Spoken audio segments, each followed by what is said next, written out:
अस्सलाम वालेकुम friends, welcome back to my channel. आज आपके लिए लाई हूँ class 9th chapter number 8 equilibria का लास्ट लेक्चर। आज के लेक्चर में हम जो चैप्टर नंबर 8 है क्लास 9th का जो न्यू सिलेबस है 2025 में, उसकी जो एक्सरसाइज है हम उसको कंप्लीट सॉल्व करेंगे। सबसे पहले हम MCQs देख लेते हैं। इन अ रिवर्सिबल रिएक्शन, यानी कि रिवर्सिबल रिएक्शन में इनमें से क्या चीज़ होती है? Only forward reaction take place, only reverse reaction take place, both reaction take place side by side, both reaction step to take place।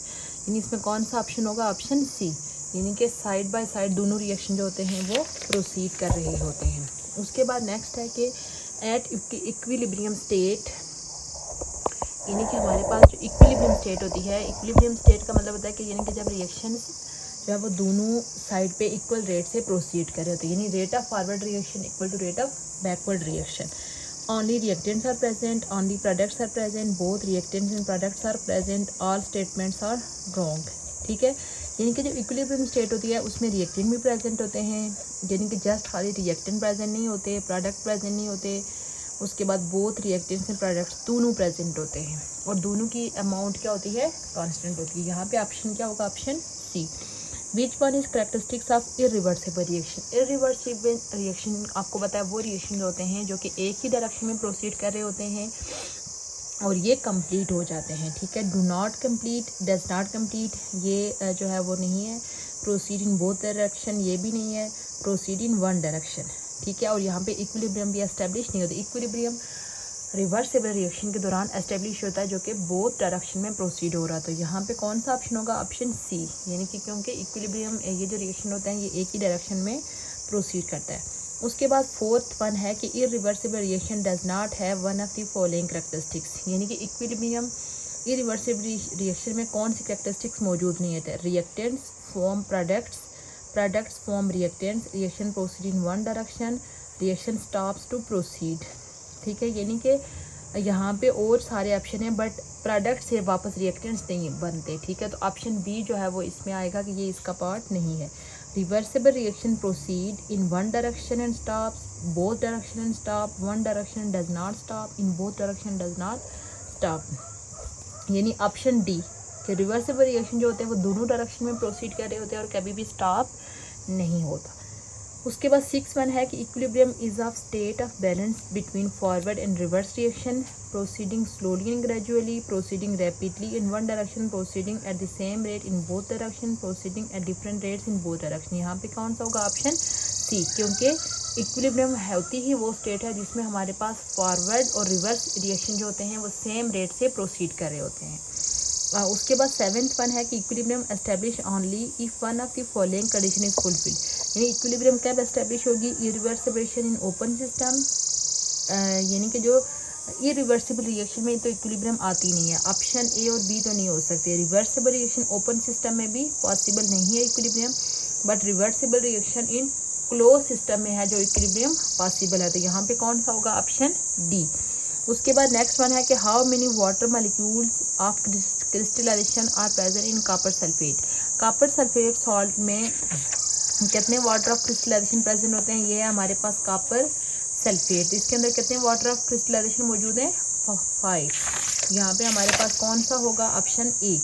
Anhydrous का मतलब होता है without water. Anhydrous copper sulphate, यानी कि जब हमारे पास कॉपर सल्फेट एनहाइड्रस हो गया तो उसका कौन सा कलर हो गया?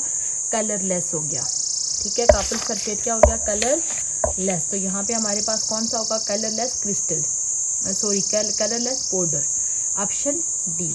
नेक्स्ट है कि when hydrated cobalt chloride is heated it turns colour, यानी कि जब हाइड्रेटेड का मतलब होता है कि कोबाल्ट क्लोराइड के अंदर वाटर मॉलिक्यूल प्रेजेंट है। ठीक है, तो उसको हीट किया जाएगा तो hydrated cobalt chloride is heated it turns colour. ये देखें कि पहले वो पाउडर फॉर्म में था, ब्लू कलर में था, लेकिन जब हाइड्रेटेड हो जाएगा तो पिंक कलर में होगा। हाइड्रेटेड को वापस हीट अप करेंगे तो वो वापस किस में जाएगा?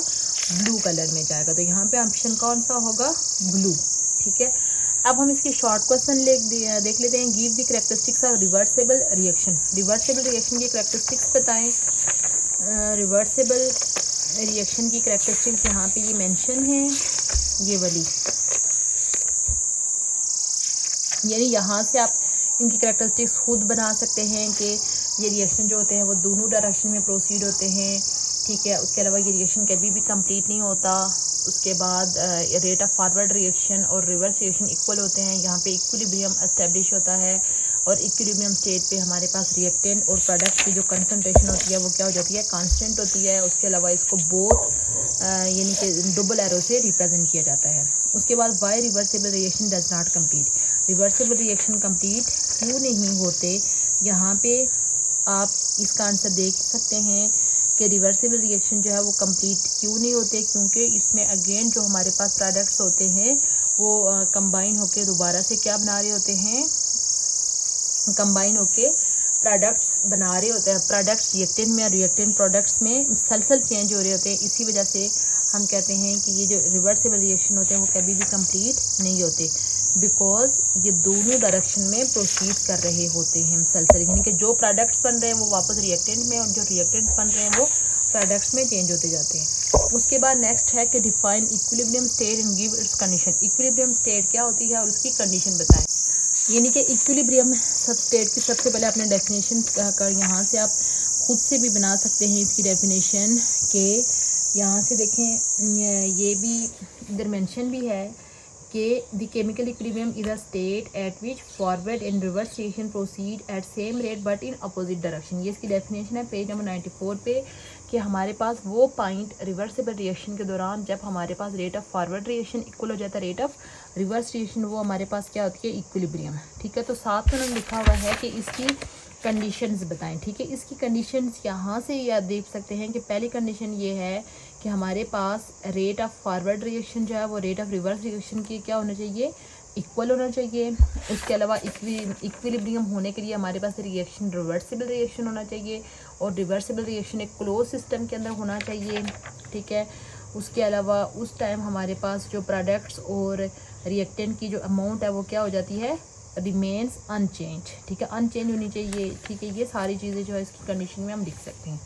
Explain with example effect of heat on hydrated compound, यानी कि जब हमारे पास किसी कंपाउंड के अंदर वाटर ऑफ हाइड्रेशन, जिनको हम वाटर ऑफ क्रिस्टलाइजेशन भी बोलते हैं, वो प्रेजेंट होते हैं, तो वहाँ पे जब उसको हीट अप किया जाता है तो उसको क्या इफेक्ट होता है। ये पेज नंबर 95 पे effect of heat change on hydrated compound, यहाँ पे एग्जांपल मेंशन है, उसके बारे में पूरी थ्योरी लिखी हुई है। यहाँ से आप इसको लिख सकते हैं कि कॉपर सल्फेट पहले क्रिस्टल फॉर्म में होता है और ब्लू कलर का होता है, और जब हीट अप्लाई होती है तो ये इन 5 वाटर मॉलिक्यूल को लूज कर देता है और कलरलेस पाउडर की फॉर्म में चला जाता है।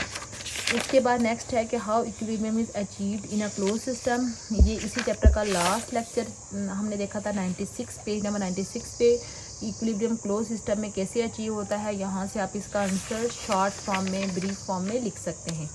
नेक्स्ट है कि define hydrated compound and give two example. Hydrated compound होते क्या हैं और उनके एग्जांपल बताएं। यहाँ पे हाइड्रेटेड कंपाउंड की एग्जांपल लिखी हुई है कि वो कंपाउंड जिनमें वाटर ऑफ क्रिस्टलाइजेशन जो है वो लूजली अटैच होते हैं किसी भी कंपाउंड के साथ, उनको हाइड्रेटेड कंपाउंड या हाइड्रेट्स बोला जाता है।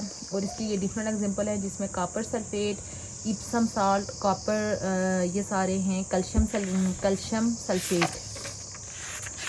उसके बाद नेक्स्ट है why does not equilibrium establish in irreversible reaction. Irreversible reaction में इक्विलिब्रियम एस्टेब्लिश क्यों नहीं होता, क्योंकि इरिवर्सिबल रिएक्शन जो होते हैं वो जस्ट एक ही डायरेक्शन में प्रोसीड कर रहे होते हैं और ये कंप्लीट हो जाते हैं और इसमें कभी भी प्रोडक्ट्स वापस रिएक्टेंट में चेंज नहीं होते। यानी कि इक्विलिब्रियम होने के लिए हमारे पास रिएक्शन को एक तो रिवर्सिबल होना चाहिए और दोनों डायरेक्शन में प्रोसीड होना चाहिए, जबकि इरिवर्सिबल रिएक्शन जस्ट एक ही डायरेक्शन में प्रोसीड कर रहे होते हैं और वहाँ पे जो है यानी कि वो रिएक्शन क्या हो जाता है, फिर कंप्लीट हो जाता है। उसके बाद नेक्स्ट है कि वाई डज नॉट यहाँ पे एक क्वेश्चन नंबर 7 भी है कि define irreversible reaction and give an example. Irreversible reaction यहाँ पे मेंशन है, इरिवर्सिबल रिएक्शन क्या होते हैं, जो कि एक ही डायरेक्शन में चल रहे होते हैं, ठीक है। और इसकी यहाँ पे डिफरेंट एग्जांपल दी हुई हैं। पेज नंबर 93 पे भी एग्जांपल है और पेज नंबर 94 पे भी एग्जांपल है। यहाँ से आप इसके एग्जांपल ले सकते हैं। उसके बाद क्वेश्चन नंबर 9 है why does not equilibrium establish in open system even for reversible reaction. ठीक है, ये भी हमने इसी चैप्टर के लास्ट लेक्चर में पढ़ा था कि अगर हमारे पास कोई क्लोज सिस्टम हो, ओपन सिस्टम में भी रिवर्सिबल रिएक्शन प्रोसीड हो रहा हो तो वहाँ भी इक्विलिब्रियम एस्टेब्लिश नहीं हो सकता, क्योंकि जो हमारे पास जो प्रोडक्ट्स बनते जा रहे हैं वो वहाँ पे अगर वो कंटेनर ओपन है तो फ़ज़ा में चला जाएगा। ठीक है, इसी वजह से वो रिएक्शन प्रॉपरली उस वे से प्रोसीड नहीं होगा। इसलिए इक्विलिब्रियम होने के लिए हमारे पास क्लोज सिस्टम का होना ज़रूरी है। ये पेज नंबर 96 पे यहाँ पे लिखा हुआ है, यहाँ से इसका आंसर होगा। उसके बाद differentiate between open and close system, यानी ओपन सिस्टम क्या होगा कि जब हम किसी ऐसे सिस्टम के अंदर रिएक्शन चला रहे हैं जो ओपन से बंद है तो वो क्लोज सिस्टम होगा, जो ऊपर से ओपन है तो वो ओपन सिस्टम होगा। ये दोनों की डेफिनेशन यहाँ पे लिखी हुई है। उसके बाद नेक्स्ट क्वेश्चन है कि what is the effect of heat change on hydrated copper sulphate give the chemical equation. ये भी अभी हमने डिस्कस किया, पेज नंबर 95 पे ये लिखा हुआ है कि वो क्रिस्टल फॉर्म से कलरलेस पाउडर फॉर्म में चला जाता है। ये इक्वेशन भी साथ लिखनी है। Write equation showing the effect of addition of water to anhydrous copper sulphate give the chemical equation.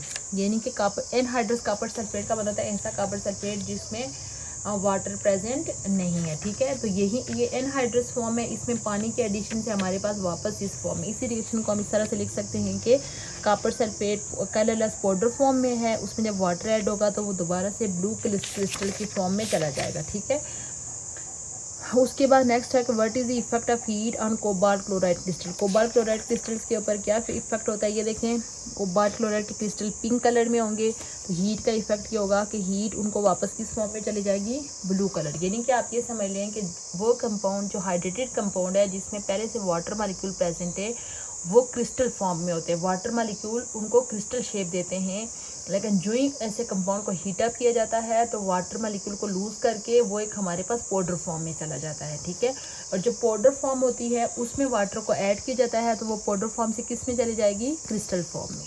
तो यहाँ पर उन्होंने पूछा हुआ कि क्रिस्टल फॉर्म है, आप इस इक्वेशन को ऐसे रीअरेंज करके लिख सकते हैं, इसको इस तरफ और इसको इस तरफ करके लिखेंगे कि हमारे पास जो पिंक क्रिस्टल्स है उनको हीटअप किया जाएगा तो वो ब्लू पाउडर फॉर्म में चला जाएगा।